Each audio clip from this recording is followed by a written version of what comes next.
मुताबिक उसी रेशो में यहाँ पर मंत्री बना दिए गए।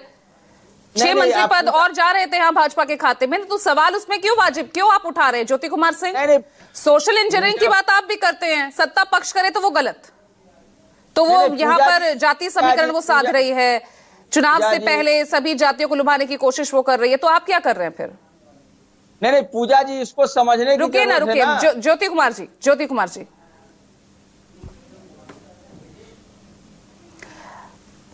आपका ऑडियो नहीं आ पा रहा है ज्योति जी, अनम्यूट कीजिए। बिल्कुल अनम्यूट हाँ, है। बोलिए बोलिए। आ रही है? बोलिए Jyoti ji. Yes yes, you are audible. Okay fine.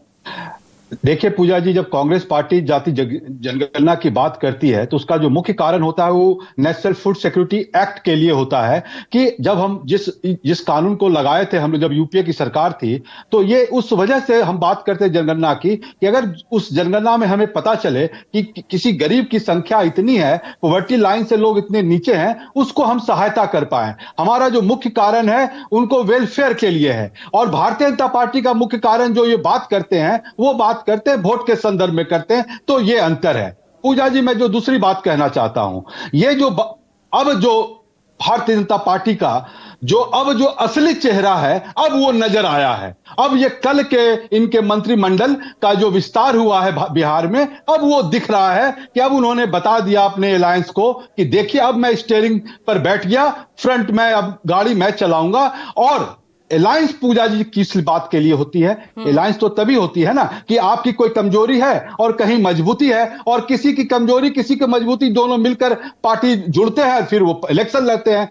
जब इनका अलायंस, जब नीतीश कुमार कोयरी या कुर्मी के लिए नेता माने जाते हैं और उन्हीं के जाति के जिसके लिए उन मजबूत माने जाते हैं, उन्हीं के जात के उनको मंत्री बनाते हैं, तो अगर उनके बेटे ने आशंका जाहिर की है और बिहार की 7.6 करोड़ जनता वहां आशंका जाहिर कर रही है और चिता रही है जेडीयू को और बाकी उनके अलायंस के पार्टनर को कि आप अभी भी चेक जाओ। आप कहते हैं ना जातिगत जनगणना के लिए जिसकी जितनी भागीदारी उतनी उसकी हिस्सेदारी।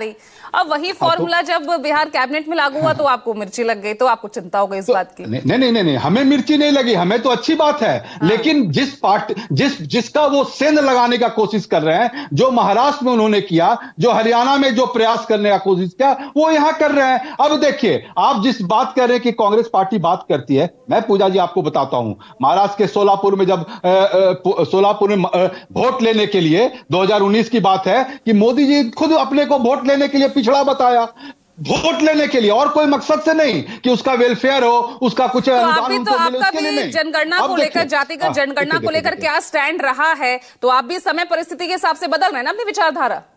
नहीं पूजा जी, देखिए, हम तो अब अभी शुरुआती दौर में ही मैंने आपको बताया कि जब कांग्रेस पार्टी जाति जनगणना की बात करती है तो हम लोग उस बिलो पॉवर्टी लाइन पर जो लोग हैं उनके वेलफेयर के लिए हम बात करते हैं कि उनकी हमें संख्या मिलेगी तो उसके हिसाब से उसको भागीदारी देंगे। तो भागीदारी केवल पॉलिटिकल की नहीं है, भागीदारी इकोनॉमिकली है, भागीदारी आपके पत्रकारिता में अगर उनको नहीं है तो उनको मिले, इंडस्ट्री में मिले, हर जगह मिले। लेकिन ये क्या बात करते हैं, ये वोट लेने के लिए बात करता हूं। दूसरी बात मैं आपको कहता हूं, एक बात बताइए आप, अभी नया जब हमारे यहाँ 8.08 जो यूथ अभी पहली बार वोट देंगे, वो क्या देखेंगे? वो तो यही देखेंगे ना तो कि हमारे यूपीएससी में पेपर लीक हो जाते हैं। तो यहां पर अब वोट बैंक की सियासत के लिए अपने ही घर में सेंध लगा दी, ये आरोप लगा रहा है विपक्ष।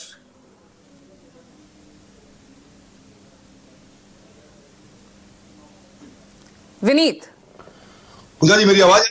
हाँ, आपको मैं सुन पा रही हूँ, बोलिए। लाउड एंड क्लियर है? बोलिए। मेरी आवाज क्लियर है आपको? Can you hear me? Professor Vineet, मैं आपको सुन पा रही हूँ, मुझे नहीं लगता आपके पास मेरी आवाज पहुंच रही है। नहीं, आपकी आवाज आ रही है पूजा जी, बस मुझे 30 सेकंड दीजिए, मैं आखिरी में। सवाल मेरा यही है, यहाँ पर ज्योति कुमार सिंह भी और यहाँ पर आरजेडी से प्रवक्ता जो जुड़े हुए हैं वो भी इसी तरफ प्रमोद सिन्हा भी इंगित कर रहे हैं कि अब यहाँ पर वोट बैंक की सियासत के लिए अपने ही घर में आप सेंध लगाने की कोशिश कर रहे हैं। आप नहीं, मतलब एनडीए के तमाम दल, एक खेला आपने भी, एक गड़बड़ी आपने भी की थी ना 2020 में। मैं वर्तमान की बात करूंगा पूजा जी, और मैंने कई बार इस शो पे कहा है कि 2020 में हम एनडीए में नहीं थे, अभी बात समझ के आ रही थी कि राजद के प्रवक्ता कहे थे महिलाओं के बारे में, जो पार्टी सपा के साथ मिलकर 33% आरक्षण का विरोध करती है वो ये बात तो ना कहे। दूसरी बात, हमने कभी भी ये नहीं कहा कि हम जातीय या क्षेत्रीय समीकरण को साधने की कोशिश कर रहे हैं, हम काम को साधने की कोशिश कर रहे हैं। हालिया प्रगति यात्रा में इस बात का एहसास हुआ है कि एक मंत्री के पास कई विभाग थे, जिससे कि विकास की रफ्तार थी वो अवरुद्धित थी। उसको बढ़ावा देने के लिए कि ताकि स्पीड बढ़ा रहे, हमने 7 मंत्रियों को बनाया गया।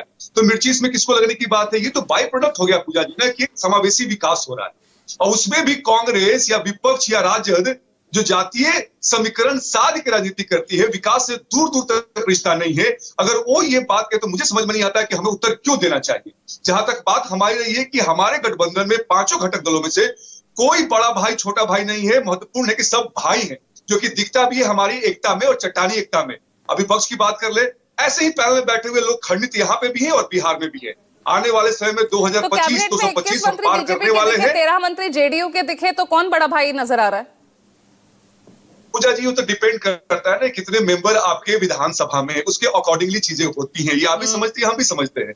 अब तक था कि जदयू के पास ज्यादा सीट था, बीजेपी विधानसभा में ज्यादा मेंबरान है उनके पास, इसलिए सीट उनकी बढ़ी है।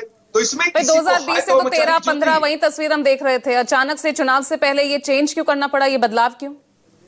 जी, हमने कहा ना कि विकास की दर कैसे बढ़ेगी अगर व्यक्तियों के पास जिम्मेदारियां नहीं दी जाएंगी और जो व्यक्ति उपयुक्त हो उस काम के लिए। हमने फिर से कहा और हम कह रहे हैं कि हमने जातीय और क्षेत्रीय समीकरण नहीं साधा। अगर वो सधता है, जो कि एक खूबसूरती भी है, यूनिटी इन डाइवर्सिटी की बात हम लोग करते हैं। अच्छा, क्षेत्रीय समीकरण नहीं साधा है। जीवेश मिश्रा, भूमिहार, राजू सिंह राजपूत, संजय सारवगी, मारवाड़ी, मोतीलाल प्रसाद तेली, विजय मंडल केवट, कोई जातीय समीकरण, कोई क्षेत्रीय समीकरण नहीं साधा ना? पूजा जी, ये आपके देखने का तरीका है। हमने कहा काम को लेकर मंत्रिमंडल का विस्तार किया है। अगर आप सोचती है, विपक्ष सोचता है, तो वो प्रॉब्लम हमारा नहीं। नहीं तो फिर यहाँ चल क्या रहा है? नीतीश कुमार के लिए उनको सीएम उम्मीदवार घोषित करें, वो एनडीए कुछ नहीं करता नजर आता। आप लोग डिबेट में तो कह देते हैं, लेकिन कोई बड़ा नेता बड़े मंच से तो ये कहे ना। तो लगातार संशय के बादल तो खुद जेडीयू में, और अब यहां पर जब 7 मंत्री शपथ लेते हैं तो उसमें जेडीयू का एक भी विधायक नहीं। पूजा जी, आप ये थोड़ा सा यहाँ पे मैं आपके आंकड़ों को ठीक कर दूं। एक विधायक ऐसे मंत्री बने हैं जो कि कुर्मी जाति से आते हैं, उनको बीजेपी कोटे से मंत्री बनाया गया। अच्छा, तो ये दिखाता है कि आपस में सामंजस्य। और पूजा जी, मैं बार-बार उन्हीं विधायक की बात कर रहे हैं ना जिन्होंने अभी हाल ही में कुर्मी एकता रैली की थी। जी, कृष्ण कुमार मंटू। झूठ नहीं, किसी भी जाति के उत्थान के लिए अगर कोई कार्य कर रहा है तो मुझे लगता है कि संविधान भी हमें अधिकार देता है। और एक बात सुनिए पूजा जी, ये ऐसा नहीं है कि झूठ बार बार बोलने से झूठ बदल जाता है, ये सत्य है। एक बार बोलिए, 100 बार बोलिए, सत्य सत्य रहता है। माननीय मुख्यमंत्री जी के ही नेतृत्व में चुनाव लड़ा जाएगा, और जहां तक हमारी पार्टी और हमारे हम सब की बात है तो वही मुख्यमंत्री का चेहरा होंगे, इसमें कहां दो राय। तो ऋषिकेश, ये जो तमाम चीजें इस वक्त जो नजर आ रही है, सभी अपने आप को एकदम पाक साफ, एकदम सब कुछ सुथरा दिखाते हुए यहाँ पर नजर आ रहे हैं, लेकिन जिस तरह से कैबिनेट की स्थिति हमें दिख रही है, जेडीयू अब निशांत कुमार के तमाम सवालों के बाद अभी राजनीति किस तरफ जाती निकलती नजर आ रही है? क्योंकि केंद्र में तो नीतीश कुमार ही हैं, और वो नीतीश कुमार जो कि सत्ता के सफर में कब 180 डिग्री एंगल घूम जाए किसी को पता नहीं होता। नहीं पूजा, बिल्कुल आप ठीक करें, लेकिन इसमें एक एंगल और है बिहार में जिस पर सब लोग काम कर रहे हैं। एक एलजेपी, परिमल जी ज्यादा उसको बेहतर बता पाएंगे। एलजेपी पिछली बार अकेले लड़ी, 5.5% वोट उसने अलग ले गए। जो रामविलास पासवान, जो चिराग पासवान अलग लड़े, जो हनुमान कह रहे थे। इस बार देखिए एक तीसरा फैक्टर वहां पीके की पार्टी है, जन सुराज पार्टी है। और एक राजनीतिक दल को बिहार में रजिस्टर्ड होने के लिए तकरीबन 6.5% वोट चाहिए होता है जब वो वहां के लिस्टेड पॉलिटिकल पार्टी बन जाएंगे। अब ये 6.5% वोट क्या जन सुराज पार्टी लाती है, नहीं लाती है? क्योंकि जो बाई इलेक्शन का उसका जो गणित है, जो ट्रैक रिकॉर्ड है, उसमें लग रहा है लोगों को कि जो काम बीते बार एलजेपी ने किया था, इस बार जिनके टिकट कटेंगे या जो राजनीतिक समीकरण खराब करेंगे वो जन सुराज पार्टी करेगी। ये इंपॉर्टेंट बात है कि वो देखना होगा कि वो उसके समीकरण क्या होते हैं। 243 सीट पर लड़ना है। दूसरी बात, जो बीएसपी के कमजोर होने के बाद आप देखिए कि महाराष्ट्र में भी उसका असर दिखा, हरियाणा में भी दिखा, दिल्ली में भी दिखा। तो जो रविदास या उत्तर प्रदेश में जिसको जाटव बोलते हैं, वो तादाद जो उत्तर प्रदेश से सटा हुआ है, सासाराम है, भभुआ है, औरंगाबाद है, उधर गोरखपुर के पास अगर आप चल जाएं तो गोपालगंज है, सिवान है, छपरा है, इन इलाकों में जो रविदास वोटर हैं, जो जाटव वोटर हैं, वो काफ़ी निर्णायक है और उस पर राहुल गांधी लगातार काम कर रहे हैं। वो संविधान सम्मेलन कर रहे हैं, उनका बिहार का दौरा लगातार बढ़ रहा है, आने वाले वक्त में हो सकता है कुछ जगहों पर वो रैली करें। तो वो वोट बैंक अब तक एनडीए के साथ नहीं है, वो भारतीय जनता पार्टी को वो वोट नहीं कर रहा है। तो वो 5-5.5% वोट किधर शिफ्ट करेगा, क्या होगा, कहना मुश्किल है, और वो समीकरण किस ओर बिगाड़ेगा। तो एक जन सुराज का एंगल है। दूसरा जो एंगल है वो आपके जाटवों का है कि वो जो दलितों का जो वोट है। तीसरी बात यह है कि पूजा जो बार बार अगर नीतीश कुमार के बेटे निशांत कह रहे हैं कि एनडीए का चेहरा घोषित किया जाए, तो ये ऐसे नहीं कर रहे हैं। 20 साल से जो मुख्यमंत्री हो, जिनका बेटा राजनीति से दूर रहा हो, जेडीयू के भीतर भी, क्योंकि देखिए जेडीयू बहुत खास तौर पर जवाब नहीं दे रही है, जो 21 मंत्रियों की संख्या हुई है, ये जरूर कहा जा रहा है कि जेडीयू के कोटे के मंत्रालय बीजेपी नहीं लेगी, अपने मंत्रालय में से वो देगी। लेकिन आप देखिए कि समीकरण आप देख लीजिए कि दक्षिण बिहार से विजय सिन्हा थे, उधर से जीवेश मिश्रा को बना दिया उत्तर बिहार में। आप इधर देख लीजिए कि 2 निषाद का समीकरण, राजभूषण चौधरी मुजफ्फरपुर से थे, तो अररिया में फिर उनको बना दिया गया, जो विजय मंडल हैं उनको मंत्री बना दिया गया। दिलीप जायसवाल को हटा दिया, किशनगंज से वो थे, उसके बदले प्रताप किशोर प्रसाद को बना दिया गया। 2 समीकरण वहां से संजय सरावगी दरभंगा का समीकरण को तो साधा ही जा रहा है, जो कि यहाँ पर बीजेपी का है ही नहीं। लेकिन मैं यहाँ समझना ये चाहूंगी कि जो बीजेपी अभी हालिया चुनावों में, लोकसभा चुनाव से शुरू हुआ वो सफर, जो बांटो और काटो उस पर जो चल रहा था, बटेंगे तो कटेंगे, लेकिन बिहार में आते ही वो सब फेल होता नजर आता है ना फिर।